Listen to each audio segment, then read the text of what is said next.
Debate స్వాగతం. సైనికులపై పుల్వామా ఉగ్ర దాడికి భారత్ ప్రతీకారం తీర్చుకుంది. ఈ రోజు తెల్లవారుజామున పాక్ గగనతలంలోకి వెళ్లి ఉగ్రవాద శిబిరాలపై బాంబులతో దాడులు చేశారు. మీరజ్ 2000 జెట్ ఫైటర్స్ తో చేసిన ఈ దాడులు ఉగ్రవాదుల శిబిరాలు తునాతునకలైనాయి. భారత్ ఎయిర్ ఫోర్స్ దాడులను ప్రజలు హర్షిస్తున్నారు. ప్రధాని నరేంద్ర మోడీ, ఏఐసిసి అధ్యక్షుడు రాహుల్ గాంధీలతో సహా అందరూ స్వాగతించారు. అఖిలపక్ష సమావేశం కూడా కేంద్రం నిర్వహిస్తోంది.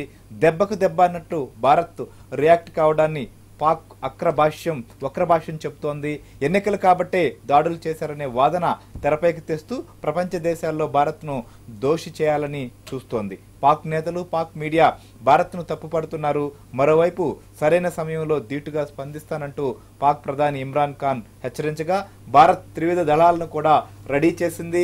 సెలవులు కూడా రద్దు చేసి హై అలర్ట్ ప్రకటించింది. పాక్ ఇండియా సరిహద్దుల్లో యుద్ధ మేఘాలు కమ్ముకున్నాయి. పాక్ ఎలా రియాక్ట్ అవుతుంది, ఇండియా మరింత దూకుడు పెంచుతుందా, యుద్ధం తప్పదా అనేది కూడా ప్రస్తుతం దేశ ప్రజల మధ్య కూడా చర్చగా మారింది. మొత్తానికి ఇవాళ దాడులను మాత్రం ప్రతి ఒక్కరూ స్వాగతిస్తున్నటువంటి పరిస్థితి. సో డిబేట్లోకి వెళ్లే ముందు ఇదే అంశం పైన రియాక్ట్ అయినటువంటి నేతల కామెంట్స్ కూడా ఒకసారి చూద్దాం. देश नहीं रुकने दूंगा, मैं देश नहीं झुकने दूंगा. मेरा वचन है भारत मां को, तेरा शीश झुकने नहीं दूंगा. सौगंध मुझे इस मिट्टी की, मैं देश नहीं मिटने दूंगा. जाग रहा है देश मेरा, जाग रहा है देश मेरा, हर भारतवासी जीतेगा. हमें फिर से दोहराना है और खुद को याद दिलाना है, न भटकेंगे न अटकेंगे, कुछ भी हो हम देश नहीं मिटने देंगे. అనేక దశాబ్దాలుగా పాకిస్తాన్ భారతదేశం మీద ఇండైరెక్ట్ వార్ చేస్తూ టెర్రరిస్ట్ ట్రైనింగ్ క్యాంప్స్ పెట్టి అక్కడి నుంచి భారతదేశంలో అనేక సందర్భాల్లో అనేక నగరాల్లో, ప్రాంతాల్లో విధ్వంసం సృష్టించడం యావత్ ప్రపంచం ఖండిస్తుంది. జైషే మహమ్మద్ అని ఒక ఉగ్రవాద సంస్థ పాకిస్తాన్ దేశం నుంచి ఆపరేట్ చేస్తూ పాకిస్తాన్ మిలిటరీ, పాకిస్తాన్ ఐఎస్ఐ ఒక యాక్టివ్ హెల్ప్ సపోర్ట్తో భారతదేశంలో అనేక టెర్రర్ అటాక్స్ పాల్పడ్డారు. ఆ సంస్థ క్యాంపులని ఎయిర్ సర్జికల్ స్ట్రైక్స్ వల్ల ధ్వంసం చేయడం, ఇది మొత్తం భారతదేశం హర్షిస్తుంది. I welcome this step that has been taken. It is a right step which has been taken by the government. We stand with the government on this issue, and though the Foreign Secretary has called it a non-military action, but this is a step which I was expecting that the government will take a long time back, and I hope that the government will also now go after Masood Azhar and the Lashkar-e, whatever that name is. I wouldn't call it Tayyaba because it's the Lashkar-e-Shayateen and Hizb-e-Shayateen. The government should definitely go after these two evil people. చూస్తున్న surgical strikes 2ను కూడా ప్రతి ఒక్కరూ స్వాగతిస్తున్నారు. దేశ ప్రజలకు మేలు జరిగేదానికి ప్రభుత్వం అండగా కూడా ఉంటామనేటువంటి వాదన కూడా వినిపిస్తున్న పరిస్థితి. సో దీనిపైనే మనం డిబేట్ చేయబోతున్నాం. ప్రస్తుతం మనతో పాటు స్టూడియోలో కేఎస్ రావు గారు, రక్షణ రంగ నిపుణులు మనతో పాటు స్టూడియోలో ఉన్నారు. అలానే దేవేందర్ రెడ్డి గారు, కాంగ్రెస్ పార్టీ అధికార ప్రతినిధి, గోపి గారు, భారతీయ జనతా పార్టీ అధికార ప్రతినిధి కూడా మనతో పాటు స్టూడియోలో ఉన్నారు. గోపి గారు, ఎలా చూస్తారు సర్జికల్ స్ట్రైక్స్ 2ని? సో ముఖ్యంగా అనుకున్నటువంటి టార్గెట్స్ ని రీచ్ అయ్యారనుకోవచ్చా? ఇప్పుడే సర్జికల్ స్ట్రైక్స్ 2 చేయడానికి కారణం ఏమనుకోవచ్చు? ముందుగా ఈ ఆపరేషన్ నిర్వహించిన 12 మంది పైలట్స్కి నా హృదయపూర్వకంగా తెలంగాణ భారతీయ జనతా పార్టీ తరఫున కూడా అభివందనాలు తెలియజేస్తా ఉన్నాం.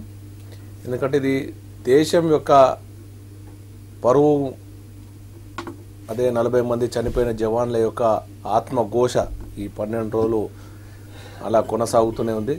దానికి బదులు ఇస్తామని తర్వాత రోజే ప్రధానమంత్రి గారు ఏదైతే చెప్పారో దాన్ని ఎప్పుడు చేస్తారనే విషయాన్ని ప్రజలందరూ కూడా ఉత్కంఠతో ఎదురు చూస్తున్నారు. గతం నుంచి భారతదేశంలో ఒక స్లోగన్ ఉంది, దూద్ మాంగేతో కీర్ దెంగే, కాశ్మీర్ మాంగేతో చీర్ దెంగే అనే ఒక స్లోగన్ ఎప్పటి నుంచో, ఎప్పుడైతే కాశ్మీర్ అంశం ముందుకు వస్తుందో దాని విషయంలో భారతదేశంలోని అన్ని మతాల వాళ్ళు, అన్ని పార్టీల వాళ్ళు ముక్తకంఠంతో పాకిస్తాన్ని హెచ్చరిస్తూనే ఉన్నారు.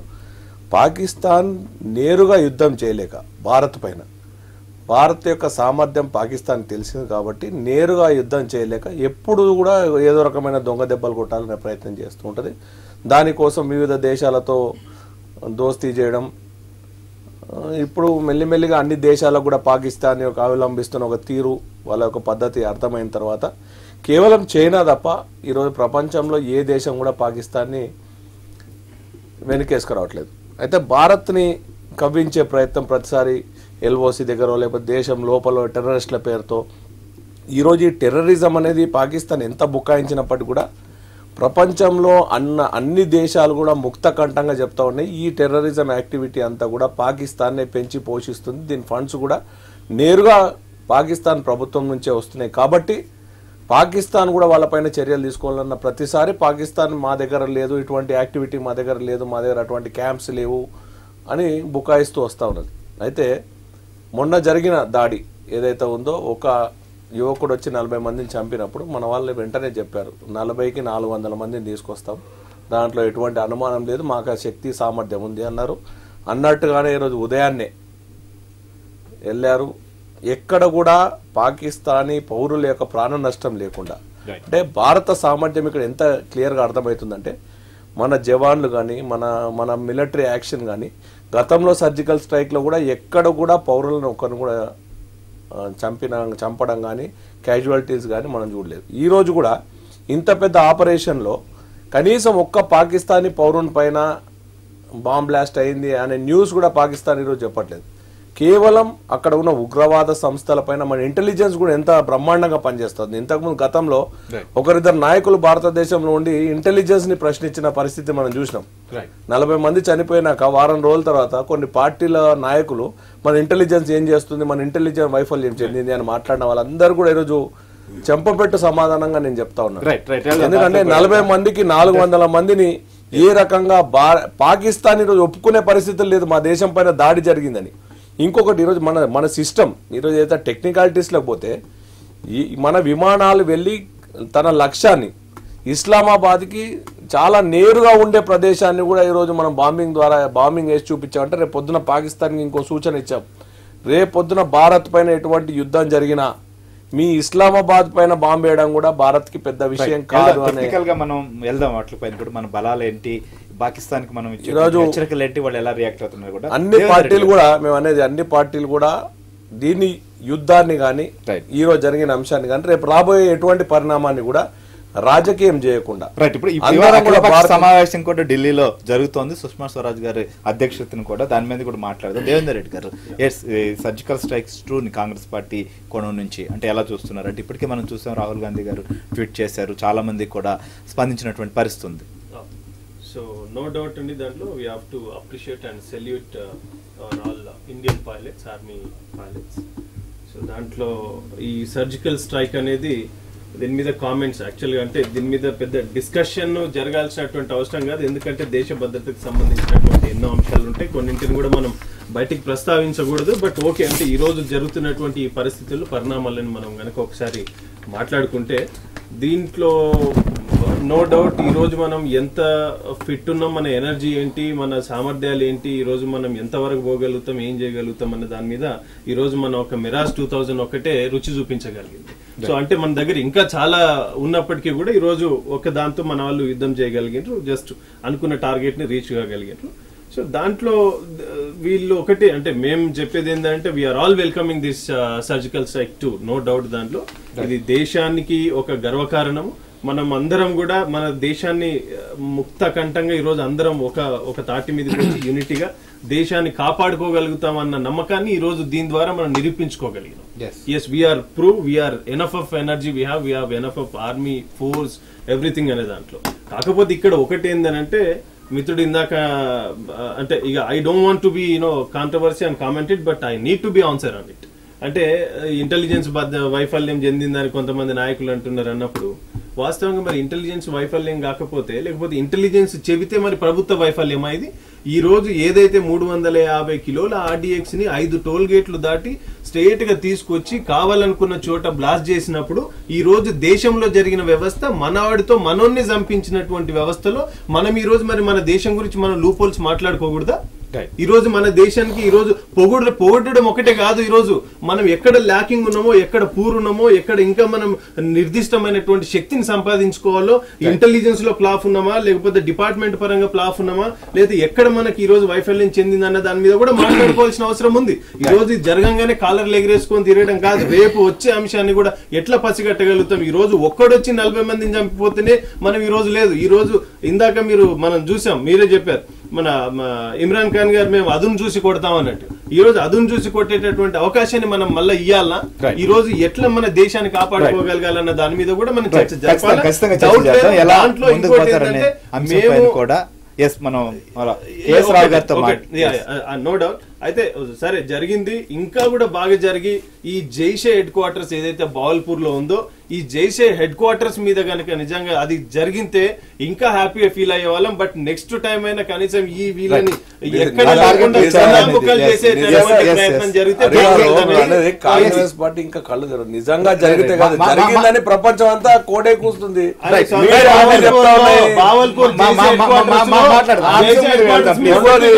చిన్న వివరణ,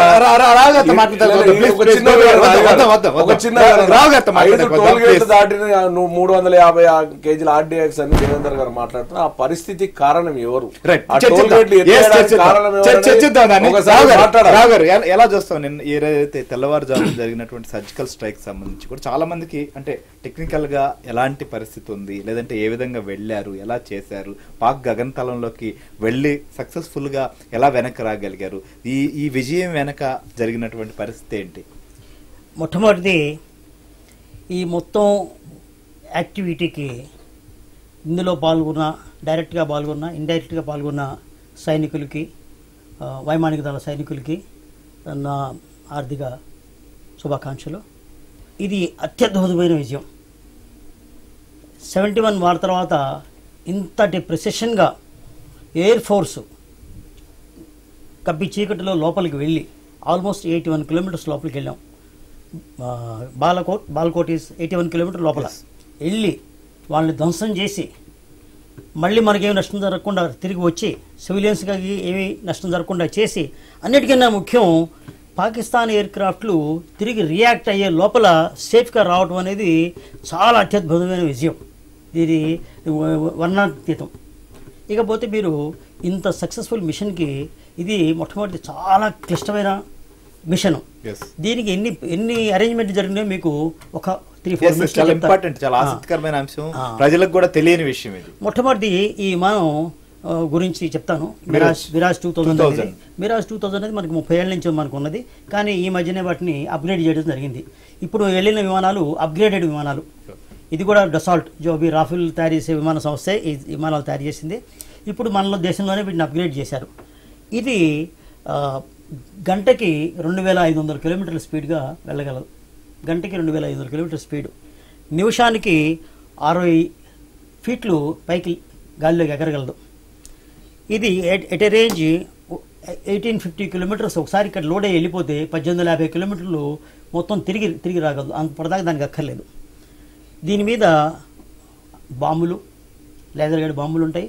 తర్వాత దీనికి మిసైల్స్ కూడా ఉంటాయి. ఒకవేళ బాంబులు వేస్తున్నప్పుడు పాకిస్తాన్ ఎయిర్ క్రాఫ్ట్ ఏదైనా వచ్చి దీని మీద కనుక అటాక్ చేస్తే అది వెనక నుంచి మిసైల్స్ వేసి ముందు నుంచి కానీ వేసి ఆ విమానాన్ని ధ్వంసం చేసే కెపాసిటీ కూడా దీనికి ఉన్నది.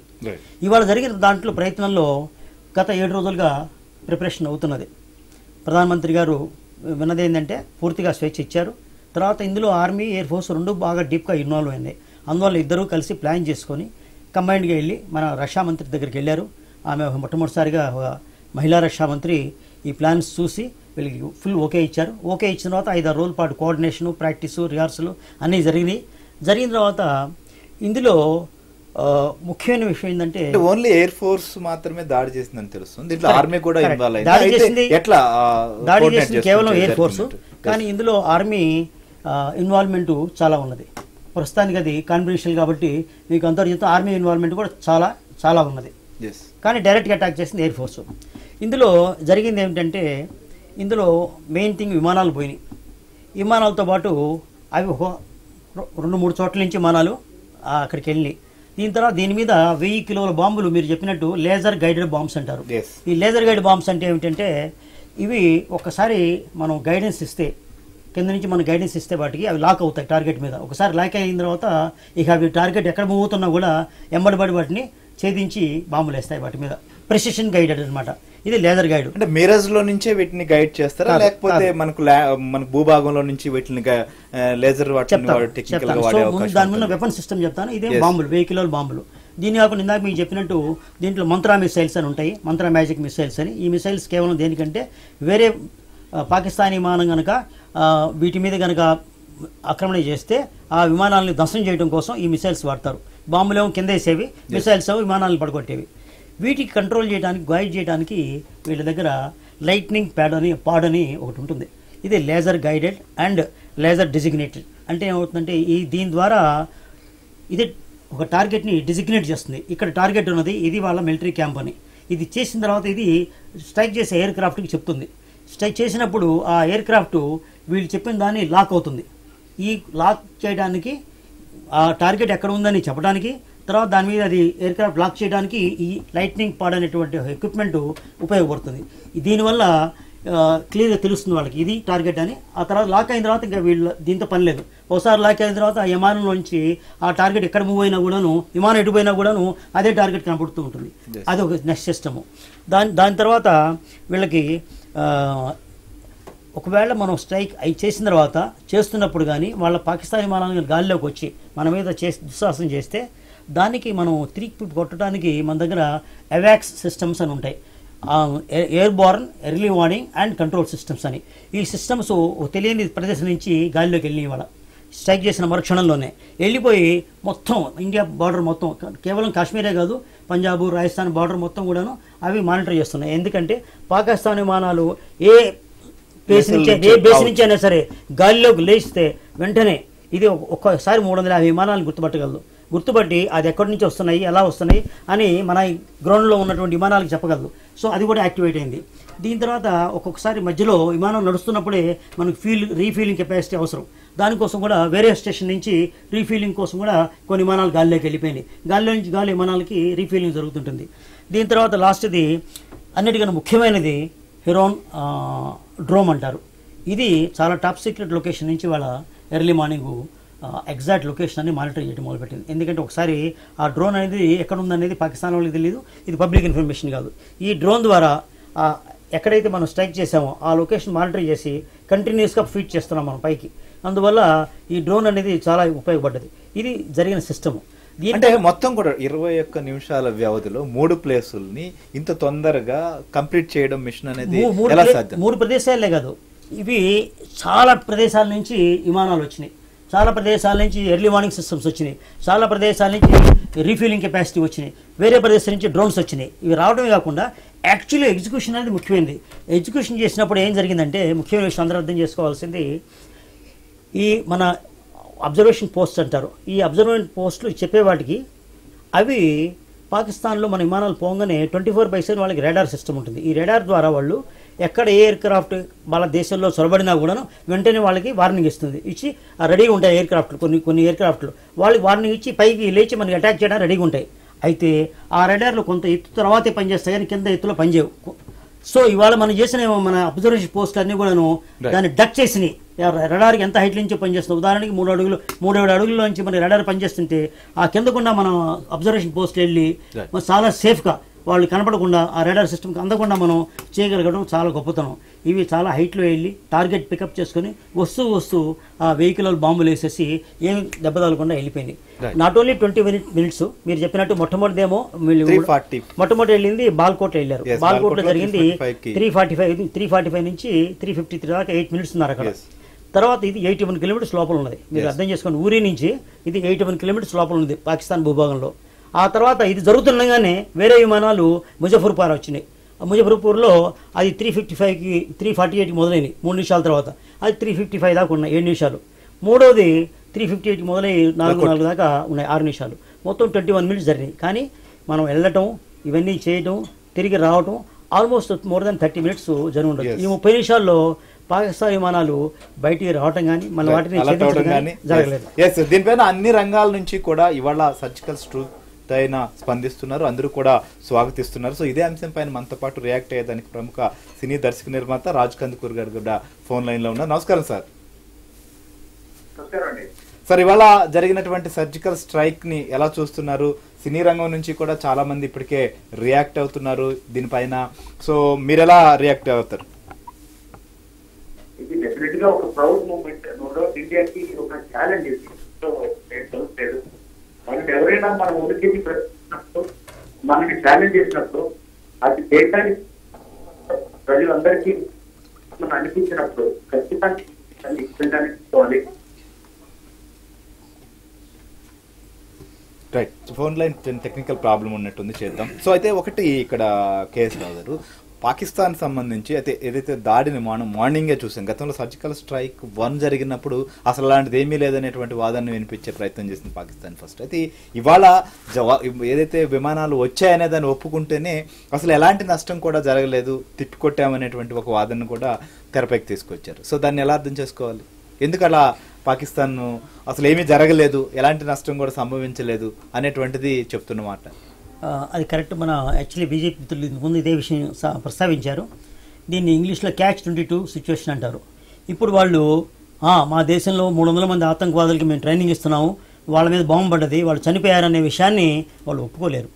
ఇది వాళ్ళు నిజంగా అది కరెక్ట్ అయినా కూడాను వాళ్ళు ఒప్పుకునే పరిస్థితులు లేరు. ఒప్పుకున్నారంటే మీనింగ్ ఏంటంటే పాకిస్తాన్లో వాళ్ళకి ట్రైనింగ్ క్యాంప్స్ ఉన్నాయి, టెర్రరిస్ట్కి ట్రైనింగ్ ఇస్తున్నారని మీనింగ్. అందువల్ల వాళ్ళు చెప్పుకునే పరిస్థితి లేదు. కానీ ఇప్పుడు అన్అఫిషియల్ రిపోర్ట్స్ పాకిస్తాన్ మీడియా వాళ్ళు చెప్పడం ఆల్మోస్ట్ 50 మంది దాకా చనిపోయారని వాళ్ళ మీడియా వాళ్ళే దాదాపు అంటే అనధికారికంగానే కానీ ఎక్కడ ఒక ఖచ్చితమైన లెక్క లేదు, కానీ దాదాపు 200 నుంచి 300 మంది చనిపోయింది. మన భారత ఉగ్రవాదుల్ని మట్టుబెట్టడంలో సక్సెస్ఫుల్ మన భారత లెక్క ప్రకారం 300 మంది దాకా చనిపోయారని. యాక్చువల్గా మీకు ఇది ఏం క్యాంపు అంటే మీకు చెప్తాను. ఈ టెర్రరిస్టులు అందరూ కూడాను 2 రకాలుగా ఉంటారు. మొట్టమొదటిదేమో బార్డర్కి ఆనుకొని లాంచ్ ప్యాడ్స్ అంటారు. ఈ లాంచ్ ప్యాడ్స్లో ఉంటారు. లాంచ్ ప్యాడ్స్లో ఏముంటుందంటే చాలా లొకేషన్ ఉంటాయి, 20-30 లొకేషన్లు ఉంటాయి. ఈ లాంచ్ ప్యాడ్లో ఒక్కొక్క లాంచ్ ప్యాడ్లో 5-6 చొప్పున ఉంటారు. ఉండి మిలిటరీతో పాటు ఉంటారు. అక్కడ మిలిటరీ ఉంటుంది కదా బార్డర్లో, ఆ మిలిటరీతో పాటు ఉండి ఎప్పుడు అవకాశం వస్తే అప్పుడు లోపలికి జొరబడి కాశ్మీర్లో రావడానికి ట్రై చేస్తారు. ఈ లాంచ్ ప్యాడ్స్ ఈ పుల్వామా అటాక్ జరిగినప్పుడు వాళ్ళకి అర్థమైంది మళ్ళీ సర్జికల్ స్ట్రైక్ చేయొచ్చు భారత ప్రభుత్వం అని చెప్పేసి ఇవన్నీ కూడా ఖాళీ చేశారు. ఖాళీ చేసి వెనక్కి వెళ్ళిపోయారు. ఇది కాకుండా వీళ్ళు ఇక్కడ పంపించడానికి ముందు వీళ్ళకి ట్రైనింగ్ అంటూ జరుగుతుంది. ట్రైనింగ్ జరగడంలో అది ఇప్పుడు జరిగిన బాల్కోట్ అనేది ముఖ్యమైనది. ముజఫరాబాదు, బాల్కోటు, చెకోటి ఈ 3 ప్రదేశాల్లో కూడాను ట్రైనింగ్ జరుగుతుంది. బాల్కోట్లో ఇంకో ప్రత్యేకత ఉన్నది. ఇక్కడ ట్రైనింగ్ ఇస్తున్నది కేవలం ఫిదాయి అటాక్ వాళ్ళకి. 300 మంది దాకా ఫిదాయి అటాక్ ఉన్నారు. సో అది కాకపోయినా ఈ జరిగే ముందు ఏం చెప్పారంటే మనకి ఇంటెలిజెన్స్ ఏమొచ్చిందంటే 3 రోజుల క్రితము ఈ ఫిదాయి అటాక్ వాళ్ళు లార్జ్ స్కేల్లో వచ్చి కాశ్మీర్లో ఒక చోట కాదు రకరకాల చాలా చోట్ల, కాశ్మీరే కాదు బయట కూడా ఎక్కడికైనా సరే వచ్చి ప్రయత్నిస్తారనేది వచ్చింది. అందుకని మీరు ఇవాళ మన విదేశాంగ మంత్రి కార్యదర్శికి చెప్పిన స్టేట్మెంట్ చెప్తే ఈ అటాక్ జరిగిన అటాక్ ఇది ప్రియంటివ్ అండ్ నాన్ మిలిటరీ అని చెప్పారు. ప్రియంటివ్ అంటే ఏంటంటే మేము ఇది చేయకపోతే ఈ ఫిదాయిలు 300 మంది రెడీగా ఉన్నారు, 300 మంది వచ్చి 300 ప్రదేశాల్లో లేదా 100 ప్రదేశాల్లో వచ్చి ఇప్పుడు పూలమ్మలాగా జరిగితే దేశానికి నష్టం. అందుకని వాళ్ళకి రానియకుండా చేయడం కోసం అని చెప్పి మేము ప్రియంటివ్గా మేము వెళ్ళి వాళ్ళు ఎక్కడైతే 300 మంది ఫిదాయిలకి అటాక్ ట్రైనింగ్ ఇస్తున్నారో వాళ్ళని ధ్వంసం చేశామనే విషయాన్ని విదేశాంగ కార్యదర్శి గారు విజయ్ గోఖలే గారు వాళ్ళు చెప్పారు. అది జరిగింది. నాన్ మిలిటరీ అంటే కేవలం మనం మిలిటరీ మీద చేయలేదు, ఏమి సివిలియన్స్ మీద చేయలేదు, కేవలం టెర్రరిస్ట్ మీద చేశాం. పాకిస్తాన్ మాత్రం ఈ యొక్క భారత్ దాడికి వక్ర భాష్యం చెబుతోంది. ఒకవైపు ఎలాంటి నష్టం జరగలేదంటూనే మరొక వైపు భారత్ పైన ఇతరుల నుంచి ఒత్తిడి తెచ్చే ప్రయత్నం చేస్తుంది. ఇవాళ పెద్ద గగ్గోలే ప్రత్యేకంగా పార్లమెంట్ సమావేశం కూడా నిర్వహించి వారు వాదన వినిపిస్తున్న పరిస్థితి. రాబోయే రోజుల్లో యుద్ధం తప్పదా డిస్కస్ చేద్దాం.